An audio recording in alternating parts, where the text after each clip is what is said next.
رايك المجموعه؟ يا خالد انا حتى خبرت الكابتن قبل القرعه يوم قلت السعوديه والمغرب، قلت بتقي معاهم عمان واليمن. ليش اخترت كذا؟ هذا المجموعه خالد مرشح السعوديه والمغرب كتاريخ، لكنك بتشوف امتع مباريات وافضل مباريات. من لا بخبر، لان الفرق تلعب باول المهارات والسرعه كله، حتى عمان صح اقل، لكن هذا متعه كره القدم. اليمن صح اقل منه، نفس الشيء بيكون صعب، بس كمشاهد. مجموعه احمد، اعطيك مجموعه كيف؟ رايك في المجموعه بشكل عام؟ رايي خالد من اقوى المجموعات. روح الابطال. من ترشح تعرف شيء؟ لا السعوديه المغرب اقوى افضل كتاريخ الصف الاول، لكن لا غيروا غير الصف الاول في اختلاف. المواجهات العربيه ما بها تاريخ. جزر القمر واليمن. انت رشحت اليمن صح؟ لا جزر القمر جزر قويه القمر جدا، فريق محترم جدا وقوي. طيب هاي خالد ما بيفوز على اليمن. لا قطع، نحن ما نتكلم عن المجموعه، لا جزر القمر نحن. لا هذه مباراه خالد الفضلي. بعدين نحن قلت لك انا مرشح ممكن اليمن، ممكن اشوف اقرب. لعب كاس الخليج جزر القمر ملعب. طيب انت مالك في خالد؟ ما اعرف انا وين في افريقيا. في افريقيا ما شفته. اوكي رايك المجموعه بشكل عام؟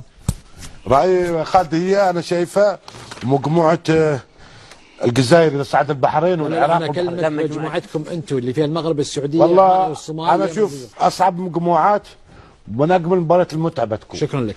طيب المجموعه اللي فيها مصر، الاردن، الامارات، الكويت او موريتانيا. مصر تكلمت عنها نادر صح؟ لا لسه. تفضل. صعب. انا شايف ان مجموعه مصر من اقوى المجموعات بصراحه، يعني مع احترامي الكامل كل المجموعات الثانيه، انا مصر من اقوى المجموعات.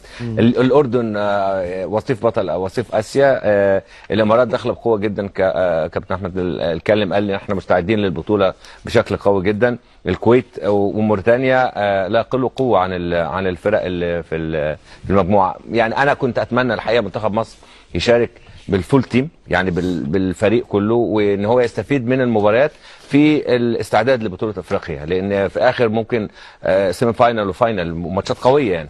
انما اعتقد قرار اتحاد الكوره بمشاركه المنتخب الثاني مع جهاز فني اخر غير جهاز الفني المنتخب الاول، انما انا كنت شايف البطوله كانت هتبقى قويه جدا المنتخب. انما خلينا نكون واقعيين ان منتخب مصر حتى بالمنتخب الثاني، لانه اكتر منتخب مصر خد بالك حتى المنتخب الاول كلهم لعيبه محليين، يعني ما قليل من اللعيبه المحترفين. المنتخب الاردني عفان، انا باعتقادي هي اصعب مجموعه، يعني زي ما حكى الكابتن نادر. منتخب مصر اصلا على الاغلب محليين، يعني على الاغلب منتخب مصر محليين، واللاعبين المصريين في طبيعتهم بدهم التسويق اللي بتعمله قطر، فهذا راح يكون حافز كبير لمنتخب مصر.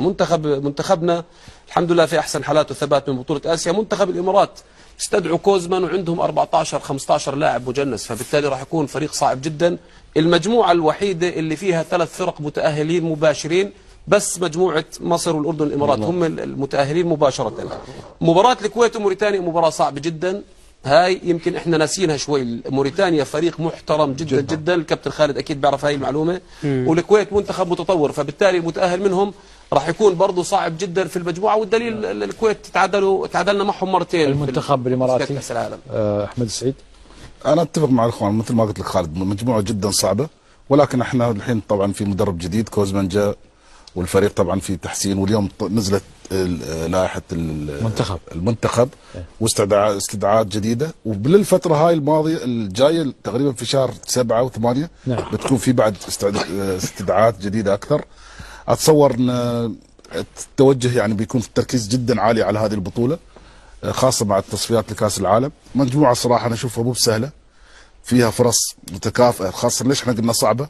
لان فيها مصر والاردن والامارات ومع الكويت وموريتانيا واحد منهم، فمعناته ان الكل عنده فرصه انه يتاهل، مش مثل بعض المجموعات تقدر تقول ان الاثنين هذول هم اللي صاعدين. كل التوفيق للفرق وكل التوفيق ان شاء الله لمنتخبنا في هذه البطوله. نعم. رفيق حليش. تكلم عن الكويت خالد مره ثانيه. هذا صعب مجموعه خالد. ما تكلمت؟ تفضل. خالد شوف المجموعه هذه انا اشوفها ثاني اصعب مجموعه بعد المجموعه الرابعه. المجموعه الرابعه بالنسبه الرابعه عندي هي الاصعب.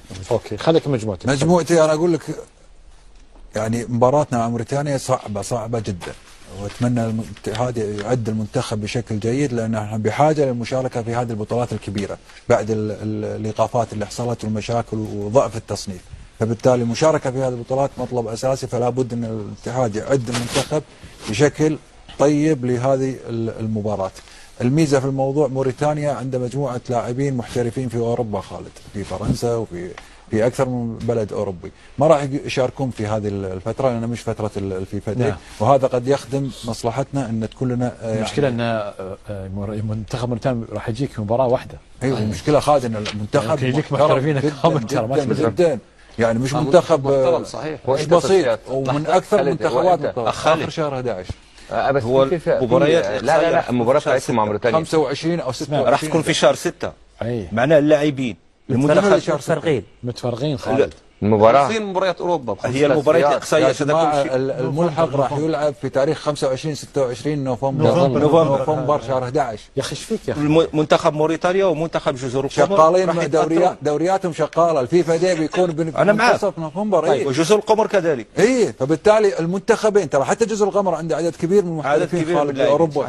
فبالتالي هذه فرصه ترى ممكن يجونك ما تدري يعني. لا يا خالد عندك هنا ما يسمحوا لهم بغير الفيفا دي. يا خالد ممكن يكون في فيديه ما تدري. لا ما في، الفيفا دي معروف رسامه واضحه. الفيفا دي من تاريخ 10 الى تاريخ 20 11. اللاعبين ما تم تسريحهم من انديتهم اللي في اوروبا، ما كانوا يعني ما يطلع. يا خالد عندك نقطة، الجزائر والعراق البحرين والسودان مجزرة، قل لي هذا اقوى مجموعة، هذا كل مباريات احتكاك وصراع. يعطيك العافيه. هذا اقوى نروح الى المجموعه الثالثه، نروح الى المجموعه الرابعه. سلام شاكر. منتخبه ولا سلام شاكر، هل تتفق فعلا مع احمد هذه المجموعه على قولته مصطلح كل المجموعات صعبه، وراح يشوفون راح تتفاجئون انه في منتخبات ممكن مو بالحسبان وراح تظهر. لا كلمة مجموعتكم بس. مجموعتنا صعبه وصعب التكهن بها انه من راح اللي يكون. طيب المجموعه الرابعه فيها الجزائر رفيق. شوف أنا مجموعة صعبة، خاصة لو العراق يجي في الفريق الأول أكيد راح يكون صعب، بحكم أن الجزائر تكلمت من قبل أنه راح يشارك بالفريق المحليين مدعوم باللاعبين اللي ينشطون في الخليج، لكن صراحة راح يبقى فريق محترم ومنافس، لأنه أغلب اللاعبين المتواجد فيهم يكونوا لاعبين دوليين شاركوا في الفريق الأول أصلا، يعني اما من قبل اما قاعدين يشاركون، ويمكن ما يكونش متواجدين بالمجموعه اللي يشاركوا في افريقيا، راح يشاركون في كاس العرب. على غرار هذا نتكلم على البحرين والسودان. السودان فريق قوي، فريق من الجوله قبل الاخيره كان متصدر الترتيب في تصفيات كاس العالم في مجموعه السنغال. صح. يعني وهو مجموعه قويه، عناصره كلها محليين ينشطون في اما المريخ او الهلال يعني. نعم. السودان قوي جدا. البحرين اتوقع نفس الشيء ايضا متواجد في التصفيات اسيا. لبنان وجيبوتي بصفه اقل، لانه لبنان اصلا غير متواجده في تصفيات اسيا. جيبوتي اخر الترتيب في مجموعتها في تصفيات